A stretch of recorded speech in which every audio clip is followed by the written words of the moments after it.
हिमालया एवढी भव्य, ज्यांच्या संघर्षाची गाथा समुद्र एवढी अथांग आणि ज्यांच्या कार्याची किमया आकाशा एवढी व्यापक आहे.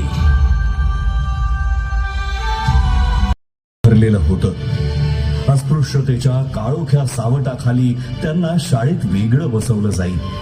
पाण्याच्या एका थेंबासाठीही त्यांना वंचित ठेवलं जाईल.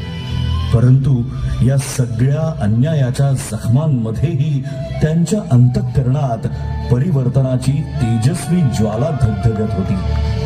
त्यांना ज्ञात झालं होतं की शिक्षण हेच ते शस्त्र आहे जे अज्ञानाच्या अंधाराला चिरून टाकतं आणि माणसाला स्वाभिमानाने जगण्याची ताकद देतं. या जिद्दीच्या जोरावर ज्ञानाचा अखंड प्रवास सुरू झाला. मुंबईच्या शाळांपासून ते कोलंबो. अनहायलेशन ऑफ कास्ट या त्यांच्या क्रांतिकारी ग्रंथातून त्यांनी जाती व्यवस्थेच्या मूळ पायालाच हादरा दिला. त्यांनी निर्भीडपणे सांगितलं की जोपर्यंत जात अस्तित्वात आहे तोपर्यंत खऱ्या अर्थाने लोकशाही फुलू शकत नाही. मी हिंदू म्हणून कठीण प्रवासात त्यांच्या सोबत खंबीरपणे उभ्या राहिल्या त्या म्हणजे रमाबाई आंबेडकर. एक शांत, संयमी पण अतूट सामर्थ्याची मूर्ती.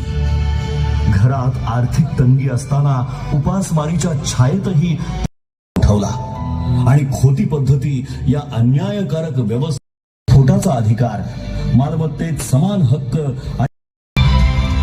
1947 साली डॉक्टर बाबासाहेब आंबेडकर यांची संविधान मसुदा समितीचे अध्यक्ष म्हणून निवड झाली.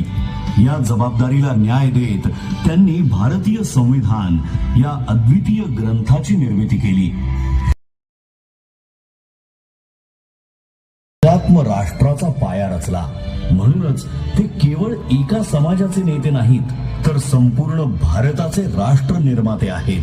अशा या महान विभूतीचे, या युगपुरुषाचे आपण आज कृतज्ञतेने स्मरण करूया आणि अभिमानाने, आत्मसन्मानाने आणि एकतेच्या भावनेने म्हणूया, जय भीम, जय भीम, जय भीम.